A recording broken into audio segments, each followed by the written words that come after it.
Hello friends. आज हम आपके लिए एक लिमिट्स का बहुत ही इम्पोर्टेंट टॉपिक लेकर आए हैं। ठीक है। फॉर्म होगी इन्फिनेटिव अपॉन इन्फिनेटिव। अगर आपकी फॉर्म लिमिट्स में इन्फिनेटिव अपॉन इन्फिनेटिव बनती है तो उस तरीके के क्वेश्चन को देखते ही साथ हम कैसे टिक लगा सकते हैं बहुत ही कम समय में। तो इसके लिए कुछ इम्पोर्टेंट फार्मूले हैं। ठीक। या आप बोल सकते इम्पोर्टेंट कंसेप्ट ये है कि आपको समझना है सबसे पहले क्या, कि यदि इस फॉर्म में कोई भी आपको एक्सप्रेशन दिया जाए। ठीक। जैसे हमको क्या देखना है, हमको ये देखना है कि जो न्यूमरेटर है हमारे पास। ठीक। न्यूमरेटर में सबसे ज्यादा हाईएस्ट पावर कितनी है, तो हाईएस्ट पावर हमने मान लिया यहाँ पर n है, और डिनोमिनेटर में सबसे हाईएस्ट पावर है m है। ठीक है। तो हम इनके बीच में एक रिलेशन बनाएंगे। अगर n की वैल्यू कैसी हो, m से छोटी हो, तब तो हम देखते ही साथ इसका आंसर लगा देंगे 0।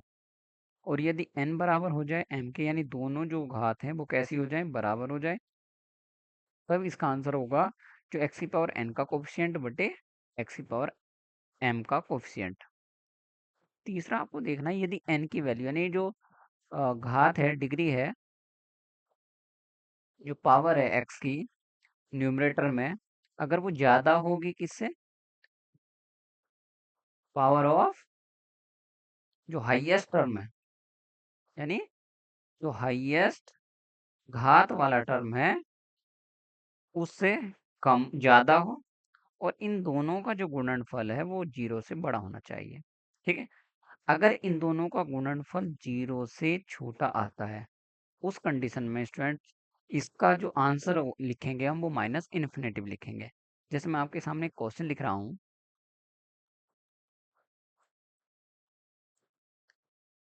Limit x tends to infinity 5 X square plus 7x plus का 3 अपॉन 3x की घात 3 plus 5x square plus 2x plus का 1। ठीक है। तो सबसे पहले हम देखेंगे कि जो न्यूमरेटर है हमारा, ठीक, इसमें जो x की सबसे ज्यादा पावर है वो यहाँ पर है। कितनी है, 2। ठीक है। बाकी जगह क्या है, इससे कम है। जैसे आप यहाँ देख सकते हो, यहाँ पर 1 है तो कम है, तो सबसे ज्यादा घात वाला टर्म है हमारे पास ये। ठीक। अब हमने डिनोमिनेटर में देखा, तो डिनोमिनेटर में जो सबसे ज्यादा घात वाला टर्म है वो है एक्स की पावर 3, क्योंकि इसकी जो घात है स्टूडेंट वो है 3। ठीक है। अब यहाँ पर क्या है कि जो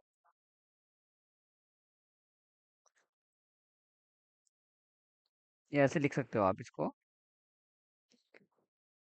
यहाँ इसको n बोल सकते हो और इसको m बोल सकते हो। ठीक है।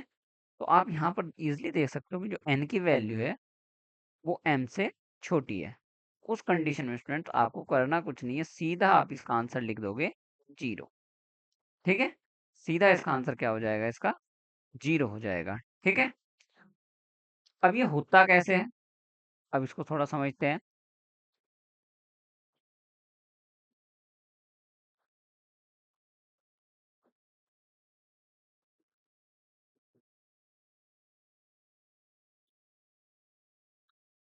इस क्वेश्चन को देखते हैं। तो इसमें तरीका ये होता है स्टूडेंट इसका, limit x tends to infinitive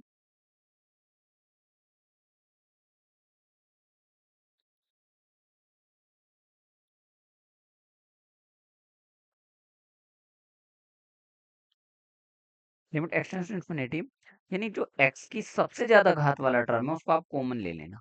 तो जैसे हमने यहाँ से ले लिया एक्स स्क्वायर को कॉमन, तो यहाँ पर बचेगा 5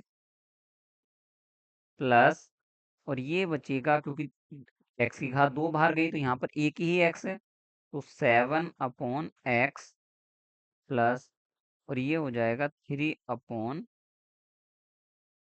एक्स का स्क्वायर। सेम उसी तरीके से हमने डिनोमिनेटर से x की घात 3 को कॉमन ले लिया। तो यहाँ से आएगा स्टूडेंट 3 प्लस, और यहाँ से हो जाएगा, क्योंकि यहाँ पर x की घात 2 है, ठीक है, और हमने कॉमन लिया है 3, तो यहाँ पर एक x आ जाएगा, और ये हो जाएगा 2/x का स्क्वायर, और ये हो जाएगा 1/x की घात। अब यहाँ पर देख सकते हो कि एक्स स्क्वायर से ये 3 घात कैंसिल हो जाएगी। अब आप यहाँ पर लिमिट रख दीजिए, तो ये हो जाएगा 5 प्लस 7/इंफिनिटिव प्लस 3/इंफिनिटिव का स्क्वायर, और अपॉन में आप देख सकते हो कि यहाँ पर क्या बचेगा, इंफिनिटिव 3 प्लस 5/इंफिनिटिव 2/इंफिनिटिव, और ये बचेगा 1/इंफिनिटिव का क्यूब, ठीक है। तो आप देख सकते हो कि जब भी ये 1/इंफिनिटिव होता है तो उसका जो आंसर हम लिखते हैं 0। ये वाला टर्म भी 0 हो जाएगा, ये टर्म भी 0 हो जाएगा, ये टर्म भी 0 हो जाएगा, ये तीनों टर्म भी क्या हो जाएंगे स्टूडेंट्स, 0। अब आप देख सकते हो ये 0, तो सारे टर्म ये क्या बनेंगे, 0 0 0, तो 3 प्लस 0 0, वो सॉरी 3, 3 प्लस 0 3, और जब 3 की मल्टीप्लाई इन्फिनेटिव से करेंगे तो डिनोमिनेटर वाला जो टर्म हो गया स्टूडेंट वो हो गया इन्फिनेटिव, ठीक। और जो न्यूमरेटर हमारे पास बचेगा वो बचेगा 5, और बाकी जितने भी हैं वो सब 0। आप देख सकते हो 5/इंफिनिटिव, तो इसका फाइनल आंसर क्या हो जाएगा स्टूडेंट, 0। इस तरीके से इसको सोल्व करके हम ठीक इस पर लगा सकते हैं। दूसरा क्वेश्चन एक और लिखते हैं हम।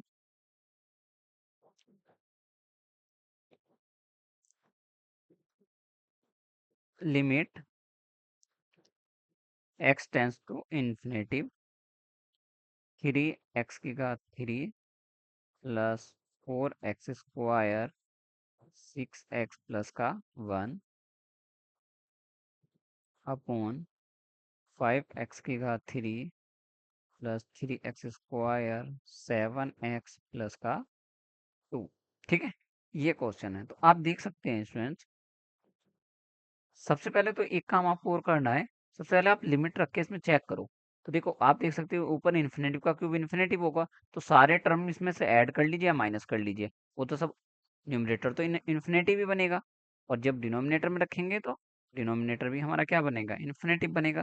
तो स्टूडेंट हम यहाँ पर बोल सकते हैं कि जो हमारी फॉर्म होगी वो इन्फिनेटिव अपॉन इन्फिनेटिव की होगी, ठीक है, इन्फिनेटिव अपॉन इन्फिनेटिव की होगी।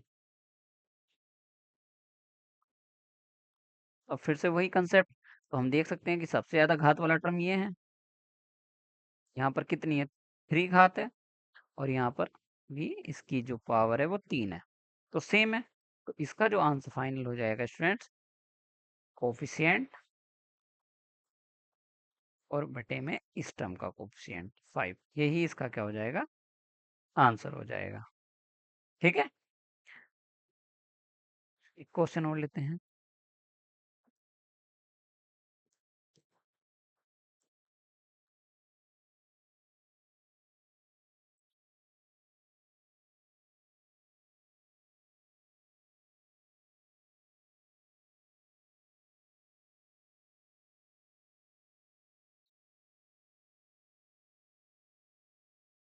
Limit x tends to infinity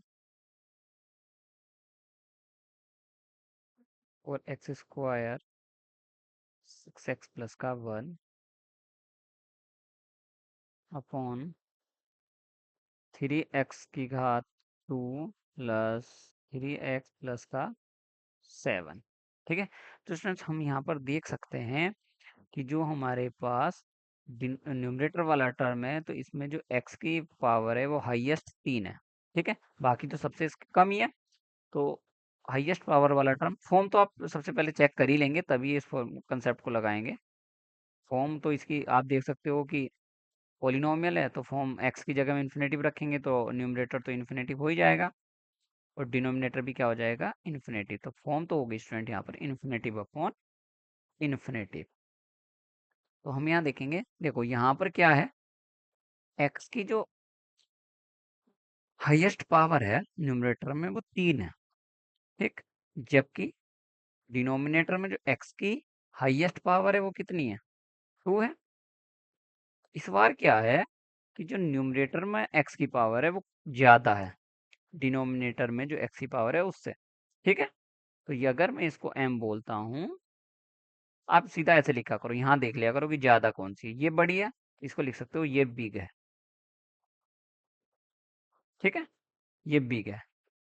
और अगर ऐसा हो जाए तब आपको क्या करना है, जो x की ऊपर x की घात का 3 का टर्म है और नीचे जो x स्क्वायर का टर्म है, आप उन दोनों की प्रोडक्ट करेंगे।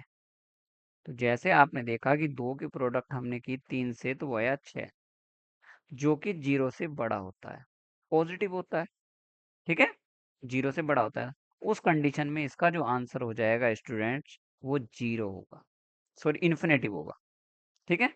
उस कंडीशन में इसका आंसर क्या हो जाएगा, इन्फिनेटिव होगा, ठीक है। अगर इसी क्वेश्चन में क्या होता कि x का जो कोफिशिएंट है, x की घात 3 का जो कोफिशिएंट माइनस हो जाता, ठीक है, चाहे तो ये माइनस हो जाए चाहे ये माइनस हो जाए, ठीक। उस कंडीशन में इसका जो आंसर होता है स्टूडेंट, 2 की गुणा यदि मैं 3 के साथ करता तो -6, जो कि 0 से छोटा होता है। उस कंडीशन में इसका आंसर हम लिखते हैं माइनस का इन्फिनिटी, ठीक है। अब जैसे एक क्वेश्चन आपका आया था, इस बार ही आया था, पीजीटी में भी है, ठीक है। ये था कि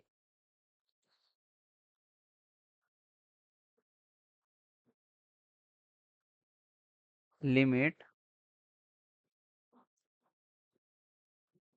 n tends to infinity 1 + 2 + 3 plus का n, और डिनोमिनेटर में है, ठीक है। ये क्वेश्चन आपका इस बार पीजीटी में पूछा गया था। अब इसमें सबसे पहले तो यही है कि 1 से लेकर n टर्म की सीरीज है ना। तो इस सीरीज को फार्मूला आपको याद होना चाहिए, ये क्या है कि 1 से लेकर n टर्म की प्राकृतिक संख्याओं का सम का जो फार्मूला होता है स्टूडेंट, होता है n प्लस का 1 अपॉन 2 और होल पूरे के बटे में आ जाएगा n स्क्वायर, ठीक है। तो आप इसको लिख सकते हो limit n tends to infinity, n के अंदर मल्टीप्लाई करोगे तो n square plus n upon 2n का स्क्वायर, ठीक है। तो यहाँ पर क्या है, जो अंश न्यूमरेटर में भी n की हाईएस्ट पावर जो है वो 2 है, और डिनोमिनेटर भी जो n की हाईएस्ट पावर कितनी है, 2 है। तो इस कंडीशन में बस डायरेक्ट हम आपका आंसर लिख देंगे, दोनों क्या है, सेम है। और जब सेम होती है तो इसका कोफिशिएंट कितना है, 1, और एन स्क्वायर कोफिशिएंट कितना है, 2। फाइनल आंसर इसका जो हो जाएगा वो हो जाएगा 1/। तो इस तरीके से स्टूडेंट्स हम क्वेश्चन को देखते ही के साथ ही बहुत कम समय में इनका आंसर लिख सकते हैं, ठीक है।